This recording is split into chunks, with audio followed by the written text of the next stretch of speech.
Don't worry, this is just going to be a one-off video about politics, and I'll get back to anime comparisons in the next video. I've been wanting to do this video for a while now, pretty much ever since I watched the Last Week Tonight episode with John Oliver about this very subject. And I know how divided and opinionated this subject is, so if you'd like to comment down below, please watch the full video and articulate your points clearly. So, I will start by explaining what the EU is, then going into why the UK voted for Brexit, and finally some other arguments I've heard. The EU comprises of 28 members, including the UK because we haven't officially left yet, and in a nutshell has 7 elements. A common currency, control over the monetary policy of countries that have the EU, free trade between its members, a common external tariff, also known as the single market, free movement of people and other factors of production, the European Commission in charge of creating legislation for the EU members, and the Court of Justice of the European Union. The euro was introduced on January 1st, 1999, for the purpose of making trade and travel easier between member countries. Trading will become less risky as there wouldn't be any exchange rate changes, which affects the cost of imports and competitiveness of exports.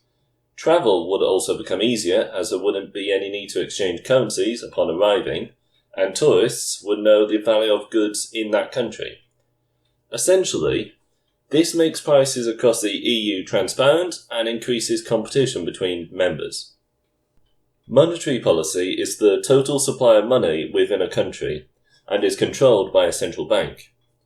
For the members of the Eurozone, their monetary policy is controlled by the European Central Bank, based in Frankfurt, and was set up to maintain the euro by setting the interest rates it lends to commercial banks, balancing exchange rates by buying and selling other currencies, controlling the amount of euro banknotes that EU members can create. Please note that the European Central Bank does not control fiscal policy, which is what that money can be spent on within the members' governments. Free trade was one of the first of these elements to be created. The advantage of free trade area are an increase in trade and increased competition between countries, both lowering their prices for consumers and creating business efficiency incentives. A common external tariff means that all EU members must charge the same amount of import costs as other members of the EU. This is designed to stop re-exportation effectively when one member of a free trade area charges lower import costs than other members, increasing its own trade and then exporting it to other members in that free trade area. Now for the free movement of the factors of production. This means that both labour and capital can move freely between members' borders. Essentially, this allows any EU citizen to travel and work in different EU countries as well as companies able to transport to any EU member. This was created so that the EU would become more economically flexible. For example, if unemployment rose in one country, then people can move to another country and find work. Essentially, this allows for more employment opportunities for EU citizens. The European Commission was set up so as to create legislation or laws that benefit the EU as a whole and not any individual member. It also chooses who and what to spend the money on. The Court of Justice of the European Union consists of 2 courts. The Court of Justice, which deals with requests for preliminary rulings from national courts, certain actions for annulment, and appeals. And the General Court, which rules on actions for annulment brought by individuals, companies, and in some cases EU governments. In practice, this means that this court deals mainly with competition law, state aid, trade, agriculture, and trademarks. Essentially, this means that if an individual, company or government feels that the authorities of an EU member has broken EU law, then they will be able to appeal to either court. Indirectly, through national courts, which may decide to refer the case to a Court of Justice, or directly before the General Court, if a decision by the EU institution has affected you directly and individually. This was created in order for the EU to enforce the EU law on its members. Okay, now that I've given a brief summary on the main points of the EU, let's look at why so many people inside the EU are against it, and therefore explaining Brexit. The problem with so many countries having a common currency, 19 in total, is that this becomes inflexible, as each Eurozone member is dependent on each other. So, if, for example, one Eurozone country spent too much money and racking up a large enough debt that it wouldn't be able to pay back, then investors will lose faith in the euro currency, reducing its value, forcing Eurozone countries to pay higher interest rates. This is exactly what happened with the Greek crisis, where the value of the euro dropped from 1.5 to 1.2 euros to the dollar. Thus, why other EU members were compelled to introduce harsh austerity measures to Greece, cutting thousands of jobs, and to issue 2 separate bailouts to Greece, amounting to 240 billion euros. 4 other Eurozone members have also had to be bailed out as well. 86 billion to Ireland, 78 billion to Portugal, 42 billion to Spain, and 12 billion to Cyprus. Because these economies have had to be bailed out, which was necessary otherwise their economies would really suffer, the value of the euro has continued to fall to an all-time low. Now in the short term, a fall in the value of a currency is a good thing, as it means imports decrease and exports increase. But in the long term, it is a bad sign for an economy, as it means that less people are investing into that currency, which causes a further loss in faith, causing even fewer people to invest into that currency, reducing its value even further. The graph shows how the euro's value, compared to the dollar, has fallen for the last 10 years. It's now only slightly above the dollar, and because the EU controls how much euros each country produces, and not how much that country spends, it's little wonder why that value has dropped so much. I'm willing to bet that the EU would be unwilling to limit how much euros are allocated to governments, because that may result in that government unwilling to make that budget cuts, and thus may cause yet another bailout, resulting in more loss of faith in the euro and a further price drop. And an increase in the amount of allocated euros would only further lower its value. As for the free trade area, many economists agree that free trade is beneficial to an economy. There are some negatives, of course, and you can find them out here. But overall, I think that free trade will help economic growth. However, the EU has a common external tariff, which means that every EU member must charge the same amount for imported goods. This has created what's called the single market, or a trade bloc. This has meant that all EU members have been unable to adjust the import costs for specific goods, which goes against the theory of comparative advantage. This is when, for example, 2 countries will specialise in a single good, increasing the total supply of both products. But because of the common external tariff, those countries wouldn't be able to adjust the import costs of either good or raw material imported. My point here is that import costs can be used as a way to encourage the production of specific goods within a country rather than being a tool to help infant or declining industries. Because of the common external tariff, it would be impossible for the UK to keep its free trade with the EU, as then the UK would be at an advantage since it wouldn't have to abide by the common external tariff. Now for the free movement of people and capital. This can be argued as the largest disadvantage of the EU. I'll start with the free movement of people. This means that any EU citizen is able to move freely between any EU country. The problem with this is that it's created a massive migrant crisis.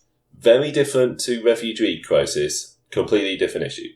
This has been created as the people living in countries with a low minimum wage or high unemployment will be able to migrate to countries where they're able to find better employment opportunities. However, in the UK, the net migration has occurred during a period of restrained public spending. Real GDP per capita growth has been low, and the government has been committed to cutting aspects of public spending. Therefore, the rise in population has put pressure on public services. To show the extent to which this has been a problem for the UK, here's two graphs, one showing the rate of people entering and the population increase. This has also been a disadvantage for countries with lower GDP as well, as they would see an emigration of many skilled workers, reducing the overall quality of workers in those countries. Actually, I believe that if Britain no longer had the free movement of labour, then we could finally let some refugees from Calais in, because they are the ones who need help. Now moving on to the free movement of capital, which is just the free movement of goods and money between EU countries. The problem with this is that companies would be able to move their factories, or distribution centres, etc., to any EU country with a lower wage rate and be able to transport and sell goods all across the EU for free. And that is exactly what's happened. I've actually created a small list of companies that have actually done this. This shift of manufacturers from Western to Eastern EU countries have left many areas and people in the Western countries without employment. This no doubt has also caused the overall quality of work within those Eastern European countries to decline as more and more manufacturers and distributors relocate. And now for the European Commission, which, as stated earlier, creates legislation or laws for the benefit of the entire EU and not for individual countries, which is exactly the problem. The Commission has passed legislation that may possibly be of the benefit to the EU at the expense of individual countries. A great example of this is the Common Agricultural Policy, which is a highly funded programme accounting to 40% of its budget, or €58 billion in 2016. The purpose of the cap was to increase the productivity of farmers across the whole EU. This was done through two methods. Firstly, by setting a minimum price on food, and by providing subsidies to farmers. However, this has led to a massive surplus in the food produced. By encouraging overproduction, the cap forced the EU to buy up surplus produce, which it then sold on cheaply in the developing world, undercutting local producers and damaging local economies. Essentially, the cap has been bad for developing countries outside the EU, as their domestic food industries would have to compete against very cheap imports. But also for EU members, as the cap forces farmers to become dependent on the cap and incentivising inefficient farming methods, as they wouldn't need to grow as much food if they're not being paid. And it also has been an environmental problem, as aside from the massive overproduction of food generating a lot of waste, the cap encourages intensive farming, which includes pesticides and GMO foods. But only for the EU as a whole, this could be argued as a benefit, because the EU wouldn't need to import as much food, and can export the massive amount of extra food it produces at below cost. As I said, the European Commission is for the benefit of the entire EU, and not for individual EU countries. Now moving on to the Court of Justice of the European Union, and I'll start with the ECJ. There are fears that the Court of Justice is overstepping the amount of power it has been charged with. I found a web page showing examples of just that, and here's the conclusion reached in that web page. They show that the ECJ undermines the competencies of the member states even in the core fields of national powers. The conclusion one comes to is clear. The ECJ is not suitable as a subsidiary controller in the last instance and a protector of the member states' interests. Similarly, with the European Commission, the European Court of Justice is biased towards the EU and not individual powers, and may cause harm to its EU members. Now, as for the General Court, because any EU individual, company or government can appeal to them if they feel as though the EU law has been broken, then it's little wonder that this has been overburdened by the sheer quantity of cases heard. At the end of 2014, there were 1,423 cases pending in the General Court, nearly double the number of cases in the Court of Justice. So the European Court of Justice can and has ignored laws set by EU countries and the General Court is overburdened by the amount of appeals it faces. In conclusion, my argument is that with the exception of the free trade area, these elements have had a negative impact on the UK and other EU members, and that is why the UK voted for Brexit. I will now go through some pro-EU arguments that I have heard. Hasn't anti-EU campaigns encouraged racism and/or xenophobia? I would argue that the EU has sown in resentment between EU countries that right-wing parties have fed off in order to gain support. For example, the problem of the free movement of people have created an influx of Polish people moving to the UK, and businesses relocate to Poland. This in turn has created resentment between British and Polish people, which in part the UKIP party used to gain support. The EU itself is responsible for any possible increase in racism and xenophobia. But isn't immigration a good thing? Yes and no. There is an ageing population in the UK, as well as many job openings that may be undesirable for non-immigrants. However, having a high amount of immigration would put pressure on public services like the NHS and make housing prices even more unaffordable in the UK. But it also means that the UK would be less likely to take in the refugees currently waiting in places like Calais.